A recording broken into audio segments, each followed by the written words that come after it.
field, in the meeting room, those type of things to try and help that development curve. What are some of the creative things that you guys can do to simulate those snaps? Well, then if I told you that, then everybody might think, well, they're doing a good job, so let's try that. We have a formula, everything's is well thought out, and let's be honest, they're not all our ideas. We look at what other people are doing too and try and steal ideas from our buddies and those type of things, because one thing I've learned in my career is you can always learn more in this game. With Trevor back to practice this week, what have you seen from him? Obviously, it's a frustrating thing to change positions and miss all that time. How have you seen him kind of work back in? He's done a great job. Obviously, anytime a player goes down with an injury, they're chomping at the bit to get back, and there's a process there, and it takes time, and then you get them to where, they start to be ready to go on the field and do things with us. First it starts with the guys in the training room, and they do a really good job, and then once they're acclimated there, they give them to us, and we start to, slowly increase their workload as we go, but he's done a really good job. Would you say he's ready, just it's a question of the health of his? I'll let Kellen answer, the injury stuff, but excited about where Trevor is. What do you mean of the way that Alvin's been able to kind of take advantage of some of the lighter boxes in space? Well, as they say, pace and space, you know what I mean? Trying to create pace in our offense with our tempo, and we want to create space for our playmakers to get the ball where they can create explosive plays. So, obviously, he's done it throughout his whole career. This is not something new, but obviously, anytime we can get the ball to him, we got an opportunity for an explosive play. Kind of related to that, you'll play at, I think, 83% of y'all snaps in shotgun, and are there challenges inherent in that when you're trying to get the run game going? Run game is kind of traditionally under center, and sure, there's, if I really look at it, really three facets to the running game under center. You got the pistol formation and the gun formation. All of them create different advantages and different issues that you have to deal with. So we're conscious of what plays we run out of what formations and where the backfield set is, how it relates, because as you move the back through those different, alignments, you also change the timing of runs. So that's a critical part of what we do, is making sure that the back is aligned with the timing of the run with the offensive line. When they put that late hit on Spencer out of bounds the other day, one of the most active teammates coming to his aid was Kelvin. Does that tell you a lot about a rookie to take on that role? I said it last week, his maturity and the things he's done since he's gotten here have been very impressive. I think he's playing really good football, really excited to have him, and it doesn't surprise me that he was one of the guys right in there at the start. And I was proud of all our guys getting over there, and I think it shows you what, our team chemistry is, what our character is, what our makeup is. You make of Austin Richards' performance in the opener. He played like 30 snaps. Yeah. I would have to go back and quantify exactly. So I don't really, I guess what I would say is impressive when you get a guy that comes in the building, and all of a sudden he's thrust into a game, right away. So, most of your team, you've got all through OTAs and training camp, and you're like, okay, man, here we go. Going to play a game. Are we ready? Everything right. Well, now you got a guy that gets here in week one, and he now suddenly sees in the game. But really pleased with how he's, really dived into what we're doing. Obviously, every day is new for him, and, give a lot of credit to the guys he's playing with, because in order to play well up front, you got to have help from your buddies, and those guys doing a good job talking to him and helping him through the calls and those type of things. You guys have now acquired 3 young receivers just in the last 4 weeks that weren't part of this roster. What do you believe in that philosophy of just getting talent in the building?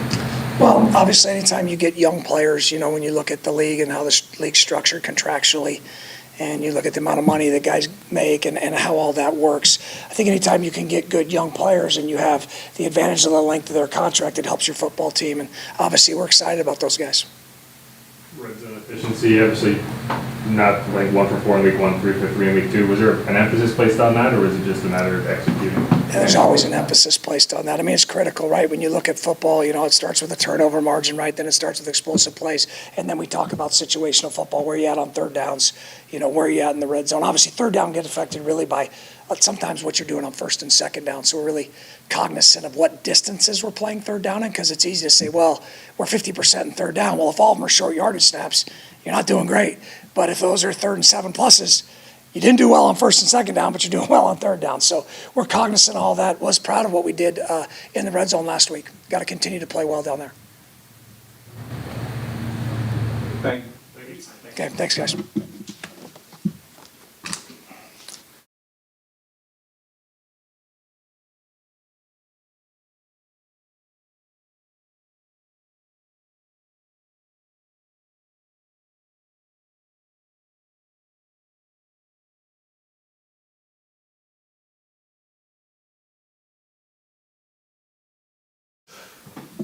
Good afternoon, guys. What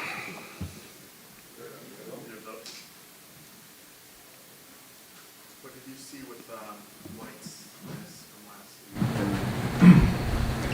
Yeah, look, he hit high on the ball. His toe was up a little bit, and that's why the ball spun to the right on him right there. So, we went and kicked yesterday, and he hit the ball great. He made 100% of his kicks, and he'll go make the next bunch in a row for us. Not a concern.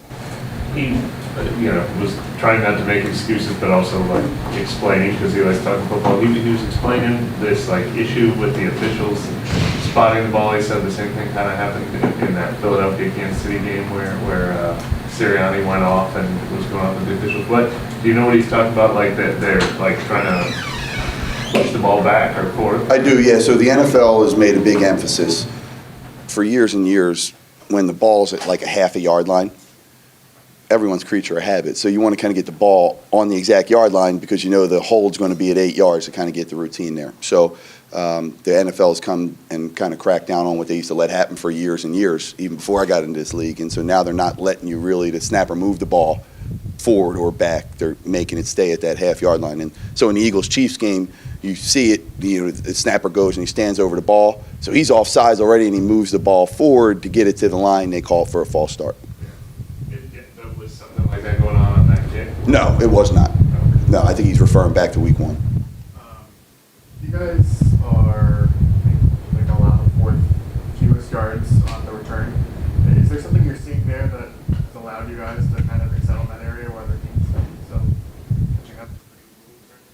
Yeah, I think that our guys are playing fast, and they're doing a good job of taking advantage of some matchup things to get down there and make the tackles that they need to make. I think sometimes when you look at yardage, for example, to me it's more about the average return yardage than it is about the total yardage, right? Because of how many kickoffs and stuff that you may have.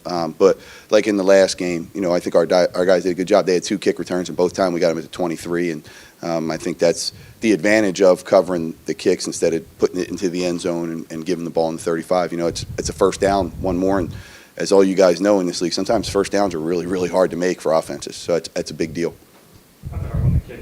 How do you address that with a kicker who you feel like he can make his kicks? Like, how do you, and kicking just seems like a very mental thing, and a lot of it, like, what is your kind of strategy in addressing that situation? Yeah, so look, I went to him right afterwards. I said, all right, tell me what happened. He said, I hit the ball with my toe up, and that's why it went to the right. I said, okay, well, do me a favor. Don't do that again. You know what I mean? Like, and so he's had a miss in 2 weeks in a row, right? And the world's not coming to an end. I think he had 1 miss all at training camp. So the averages, it averaged out. And I have full confidence that he's going to go out this game, and every time he's put on the field, he's going to go make his kick.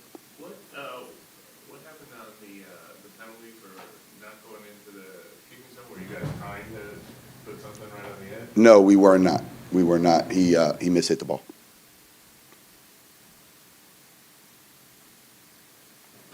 Easy one this week. Yeah, appreciate it. All right, see you guys.